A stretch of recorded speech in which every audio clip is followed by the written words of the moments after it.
70 سے زائد کتابیں تخلیق کی ہیں، اور بنیادی طور پر جو ان کا کام ہے ہندوستانی قصوں سے ماخوذ اردو مثنویاں، اردو غزل اور ہندوستانی ذہن و تہذیب، تحریک آزادی اور اردو شاعری کے حوالے سے جو انہوں نے کام کیا ہے وہ بہت بنیادی کام ہے ان کا۔ ساختیات، پاس ساختیات، جدید ادبی تھیوری، مابعد جدیدیت کے حوالے سے ان کا جو کام ہے وہ جگ ظاہر ہے، سب جانتے ہیں ان کو۔ یعنی نارنگ صاحب نے اپنی پوری زندگی میں جو کام کیا ہے، بہت کم لوگ، بلکہ آج کل تو دیکھنے سے، ڈھونڈنے سے بھی نہیں ملیں گے کہ اس طرح کے کام کرنے والے لوگ ہمارے سامنے اردو میں ہوں۔ پروفیسر گوپی چند نارنگ کی شخصیت ایک ادارے کی حیثیت رکھتی ہے، ایک انجمن کی حیثیت رکھتی ہے۔ ان کی شہرت و مقبولیت کا راز ان کی محنت و لگن ہے۔ ہندوستان کے تہذیبی وجدان اور جڑوں سے ان کا ہمیشہ گہرا لگاؤ رہا۔ انہیں نہ صرف ہندوستان بلکہ بیرون ممالک میں بھی قدر کی نگاہ سے دیکھا جاتا ہے۔ وہ ایک نقاد اور دانشور کے ساتھ ایک جادو بیان مقرر اور خطیب بھی ہیں۔ ان کی شخصیت اور خدمات پر درجنوں کتابیں شائع ہو چکی ہیں۔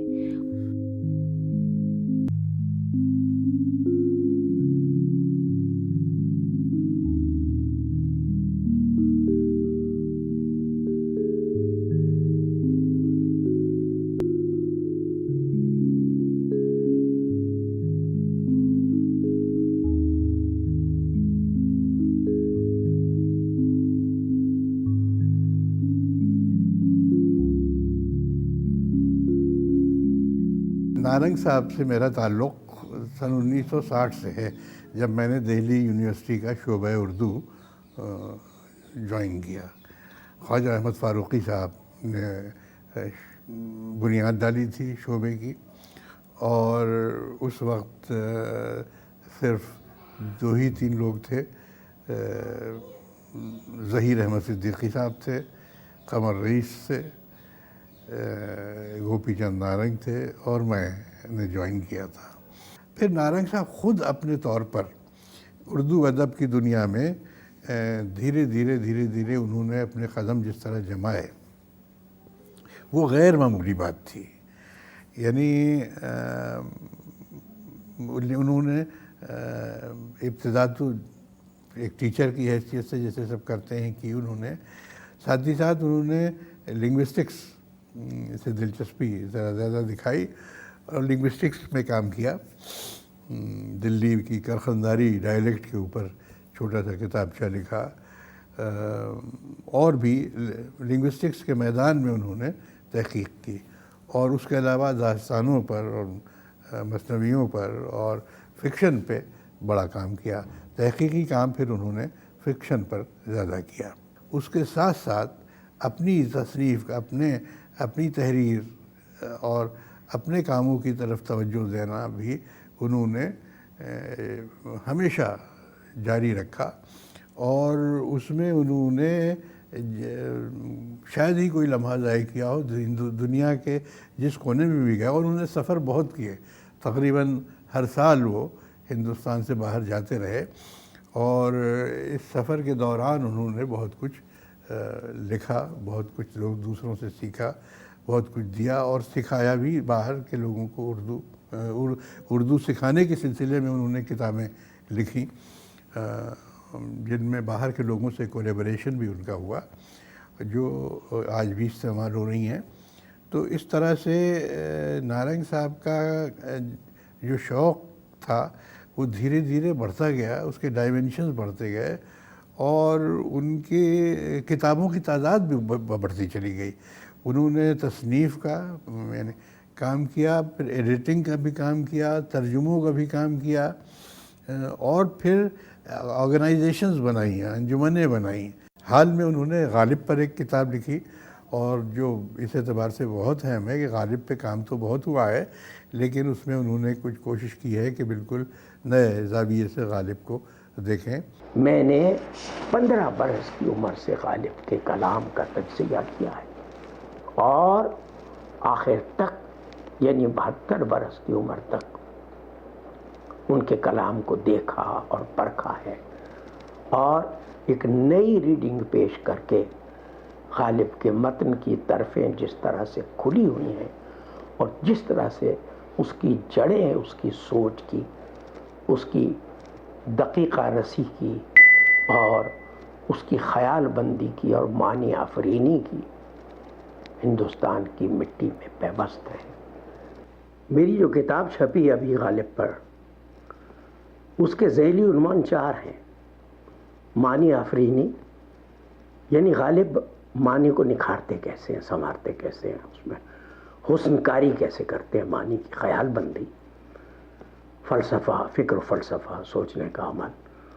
دوسرے جدلیاتی وضع، کہ غالب کا جو سوچنے کا عمل ہے وہ ڈائلیکٹیکل ہے۔ اور تیسری بات شونیتا، اور چوتھی شعریات، غالب کی پوئٹکس کیا ہے۔ غالب کہتے ہیں ہے کہاں تمنا کا دوسرا قدم یا رب، ہم نے دشت امکان کو ایک نقش پا پایا۔ کہ اے خدا، انسان کی تمنا کا دوسرا قدم میں کہاں رکھوں؟ میں نے تو تیری دی ہوئی دنیا اور تیری دی ہوئی نعمتوں کو ایک قدم میں ختم کر دیا۔ اور وہی غالب ہے جو کہتا ہے نہ گلے نغمہ ہوں نہ پردہ احساس، میں ہوں اپنی شکست کی آواز۔ کہ انسان خود اپنے ٹوٹن کی آواز ہے۔ اسی لیے غالب ہر جگہ کوٹ ہوتے ہیں، ہر جنریشن کو سوٹ کرتے ہیں۔ آج تک جتنی جنریشنز آئی ہیں، غالب کی مقبولیت اور اہمیت آہستہ آہستہ بڑھتی رہی ہے۔ آج اردو کی سرحدوں سے باہر بھی غالب کا کلام نہ صرف پڑھا جاتا ہے بلکہ کوٹ کیا جاتا ہے۔